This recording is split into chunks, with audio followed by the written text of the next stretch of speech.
So, yeah, this is our sixth interview with SEPTICFLESH. And today, this is our first ever interview with the maestro from SEPTICFLESH. Kalispera. Tikanate? Kalispera. Tikanate? Πολύ καλά. Πολύ καλά. This is your 11th album called Modern Primitive.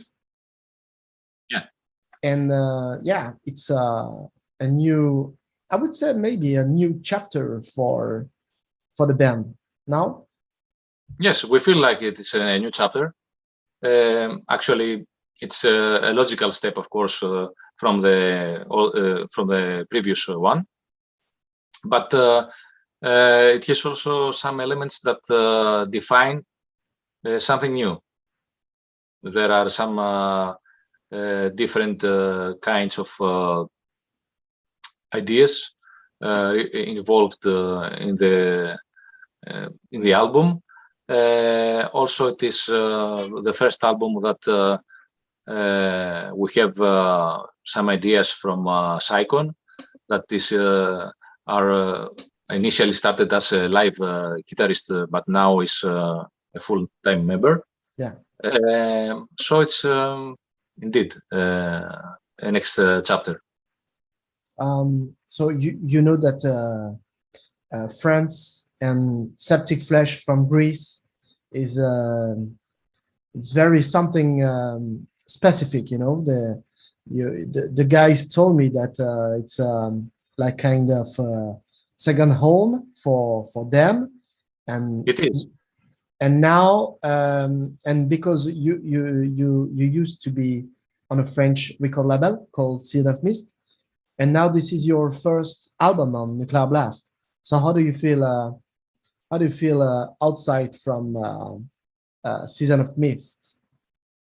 Well, Season of Mist was a really good collaboration for us. It helped us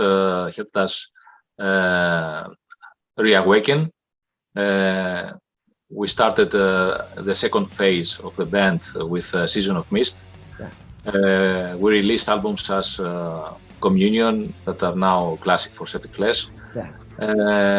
There is a long and successful story with Season of Mist.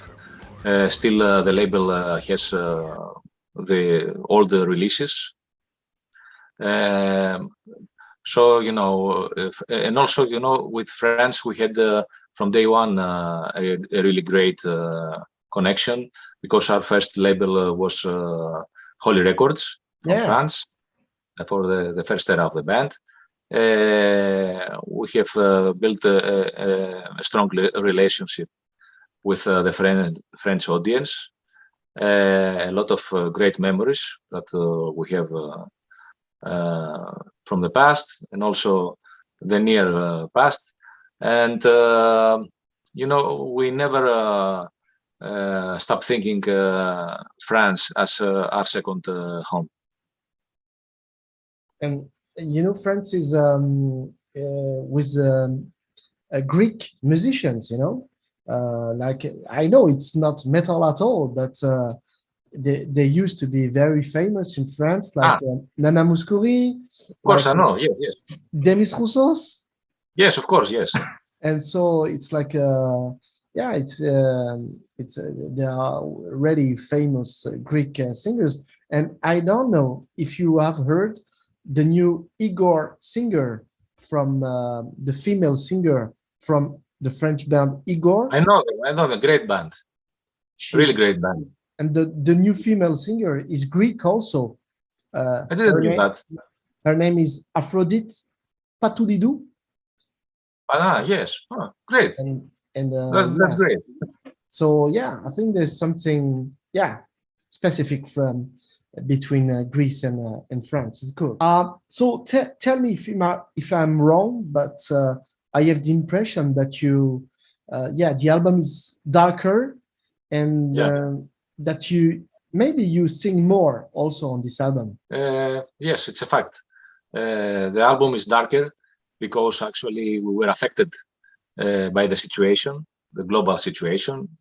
our lives were affected. So as artists, whatever emotions are passing through are eventually becoming ideas and songs. And also there are quite a few clean vocals, vocal lines on the album. Actually, the vocal lines were developed as time was developed, because my initial thoughts were to have less clean vocals on the songs.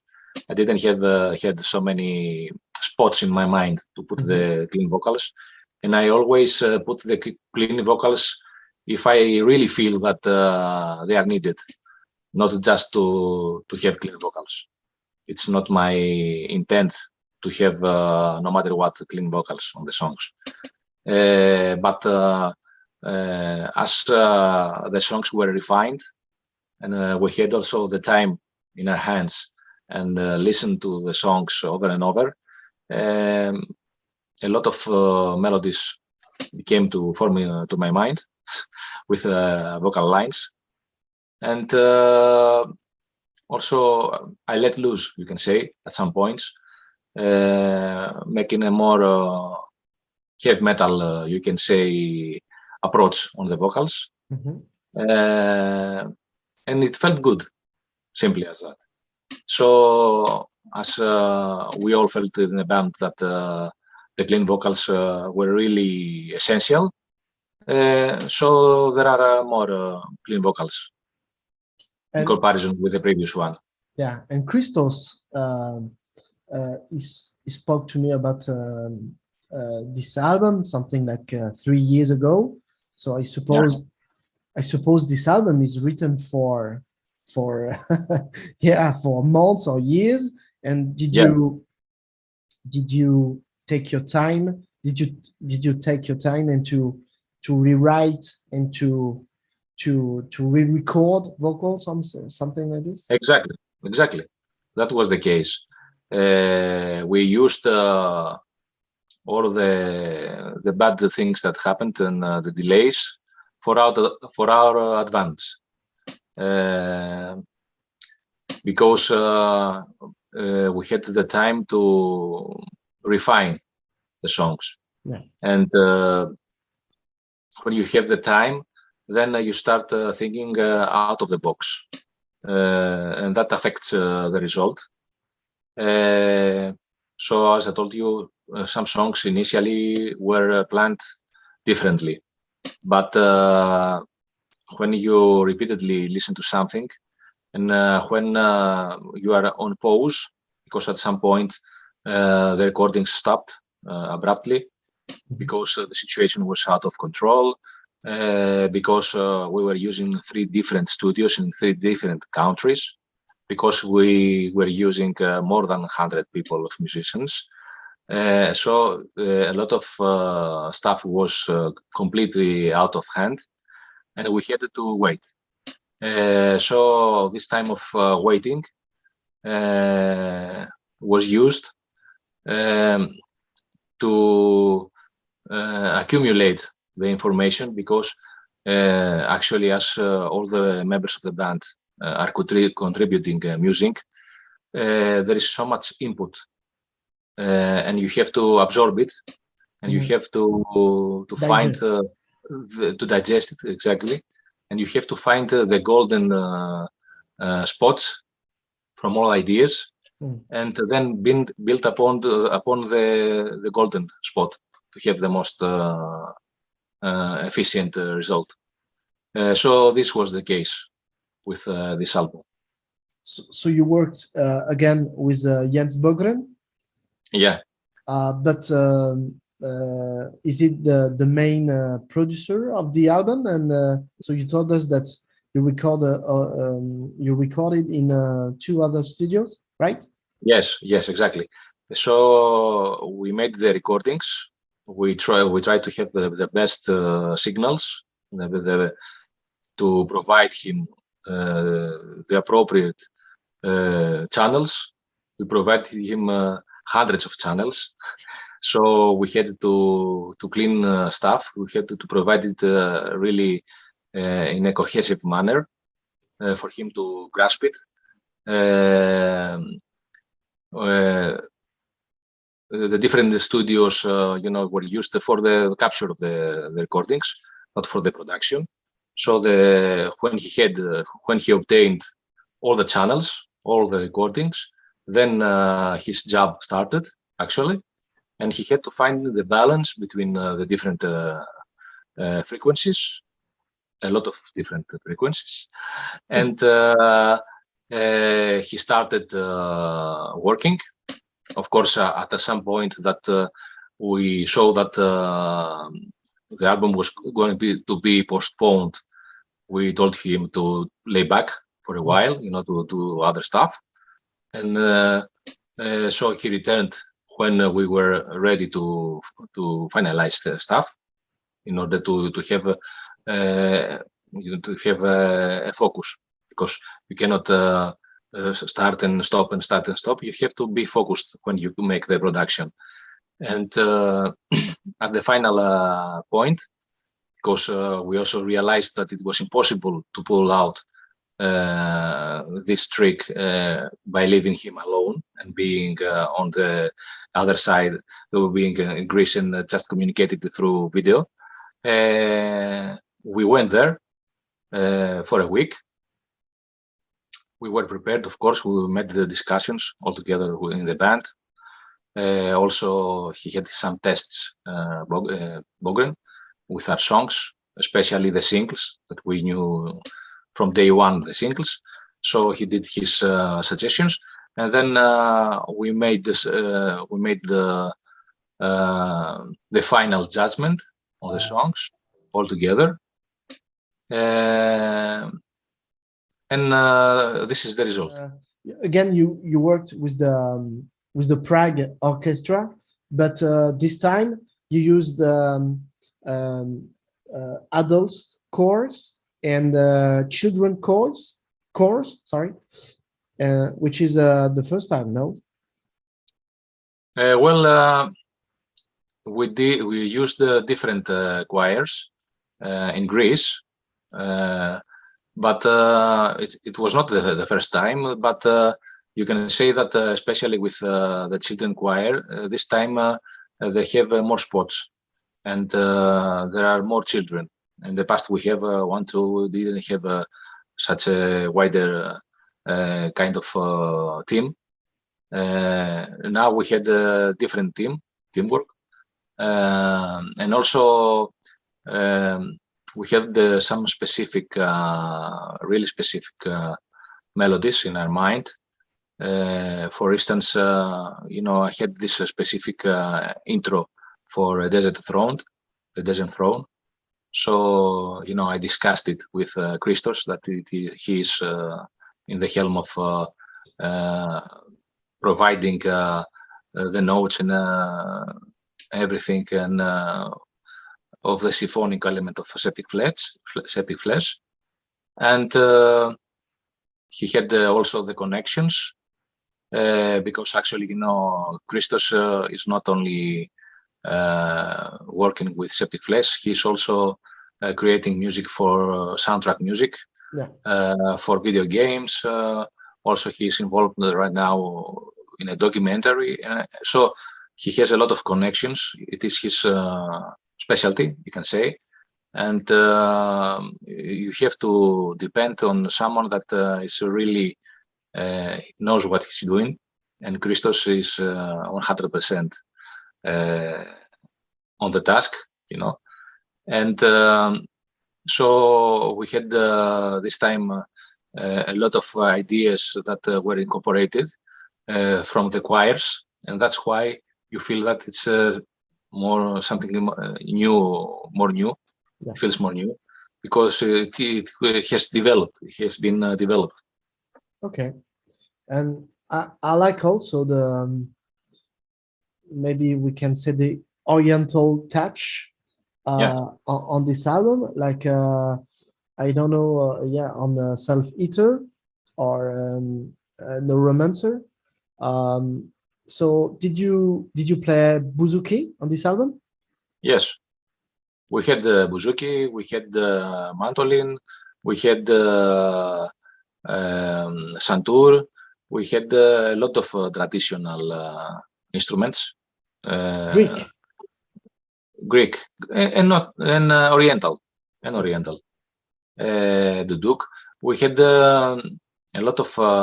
We wanted to make something more organic, and actually, quite a few songs were built upon 12-string guitar, because the 12-string acoustic guitar emulates this sound really well. And so, for instance, Neuromancer was built on the 12-string guitar. And then it was a matter of decisions when you have the notes, because actually music is using notes. And then the notes changed hands from the 12 strings to bouzouki, to strings, to whatever, whatever felt appropriate. But we had in mind something more organic. We wanted to, and also maybe that was the reason that more clean vocals were incorporated to the songs, my clean vocals, but also the choirs, because there is a lot of human emotion in the album. There are some really dramatic instances in the album that feel really warm, and they make a contrast with the cold and the darkness of the other stuff. And also the whole album is thriving on the contrast, because also the title, Modern Primitive, it's about contrast. It's about contrast. And so is it a full concept album? And because we can see on your first video clip, we can see a child, he's like a high priest. Yeah. And, so the story is the primitive ritual, like in old ancient civilizations, like Greek or Egyptian. So yeah, is it kind of mystic album about the humanity and the divinity or something like this? Well, there are different stories on the album.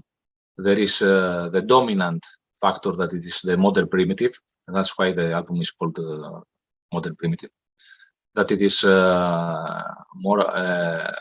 There are more about thoughts, about thinking the situation of mankind, the current situation, and reflections about our weaknesses, the wrong decisions that we have made, and the possible outcome of all this time of mistreatment on nature and on ourselves, and mental mistreatment. On the other hand, there are some stories that differentiate from the main theme. For instance, the story of salvation, that it is told by the songs Hierophant and Self-Eater. And those two songs are together for a purpose in the album.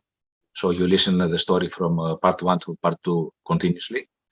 And also there is another story, the story that is told on the first song, Collector, that it is about obtaining the 30 pieces of Osiris, an occult song. And there is also the song of Neuromancer, that it is cyberpunk science fiction. But as always, I try to make bridges between the themes of the songs to have some points of connection, even if the stories are different, and incorporate the main elements into all the songs. For instance, you said it, that there is something primitive on Hierophant. On the other hand, there is something modern on Neuromancer. There is a connection, and when you see things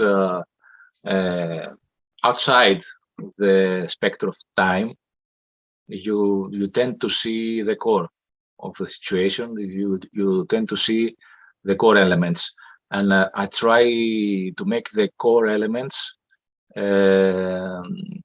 flowing together. So when you listen to the album, and also this is also our stance for the music. So when you listen to the album, you listen it not non-stop. You enter this mood, and you're leaving this mood at the last song. This is what we wanted for the lyrics and for the music. And you talk about primitive, and we can see on the new picture of the bands. Yeah, it's like a kind of a planet of the apes sometimes. Yes. You know. Yes, exactly. Especially me. Oh, Christos also. Well, Christos was a warrior of the very ogre, you know. So yeah, it's in Planet of the Apes, the first one is one of my favorite, and what a tragic story, you know, the cycle, and we are back in this is our future, and we can see how today it's something it was directed something like 40 years ago, but it's our future, unfortunately, you know. Yes, I agree. Also, this album is about the circle, because it's the circle, as you said, from ape to man, and from man to ape back. But it is, you can say, a mental circle, not so graphically presented as the movie Planet of the Apes. But it is the essence that our minds and our beliefs deteriorate. There is a point that, the point that we start to evolve, and then there is a point that everything deteriorates and goes back to primitive instinct, and logic starts falling apart. And we can see that in Europe, actually, we are more than primitive. And exactly. We thought that it was over. Were over in Europe, especially, and it's back. Yes, it is realizing that the model that we had in our mind about the future is something that will never be. Mm-hmm. The reality is really harsh, and it's not something that you can so easily postpone, because we tend as a race to postpone making difficult decisions. Yeah. And we saw it with the COVID situation, that postponing stuff only worsens the situation. And also it's obvious that although there are attempts for union and to leave behind differences and work together, actually we see that there is the opposite that unfolds, that people tend to right now to distance from each other. People from the same communities, from different countries, from different ethnicities, from everybody starts to make distance. Yeah. And instead of uniting and being a solid mass of one kind of mankind, we see that we deteriorate. But let's be positive with this amazing European tour with Hypocrisy and the Agonists. Yes. So I bet that the guys are waiting for this tour for months, maybe for years. Of course, for years, because the whole situation pushed our plans back. Also, the previous tour was postponed. That was going to happen at the beginning of this year.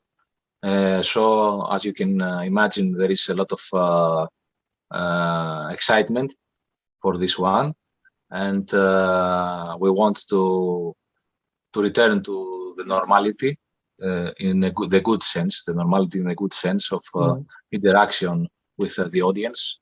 Enough time being far away, and we have to return also physically. There is also, this summer, the Hellfest festival, really great and important festival, but we will attend also other festivals also. So it's a good opportunity as the new album is released to gain back some lost time. Yeah. And will you play like the amazing DVD that you recorded in Mexico? Would you sing more on stage, or? I want to. It's my intention. When I find the specific spots, I will be there. It's something that I discussed with the other guys. Also, we want to bring again this spectacle of the whole symphonic stuff actually being played on stage. Of course, now it's premature because situation is still unstable. But when things will become stable and we will feel that we can actually do it, we will. Great. To finish, I'd like to have your commentary about this picture. When you see the metal god wearing a SEPTICFLESH shirt, how do you feel? Yes, it was an amazing emotion. I felt so many different strong emotions inside of me because I'm a long Judas Priest fan. It was something that I could not predict when we started the band, that one of my idols will wear a t-shirt with my band. Also, it's ultra cool from his part because he really supports metal music and extreme music, and he's such a pure person, a pure and a very important person, a legend, a living legend in metal. One of the few living legends. So, as you can imagine, I was extremely happy to see Rob Halford wearing the t-shirt.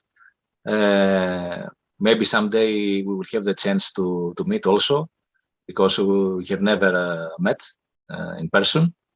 It was totally unexpected, but of course, welcome. Okay. Thank you for this very first interview with you, and of course we will meet the other guys at Hellfest this year. I don't know if you will be there, but I will. I'm trying to, but I won't say something definitely. But I want to. Oh, maybe you could. Maybe I can. Maybe I can. But let's not jinx it. Okay.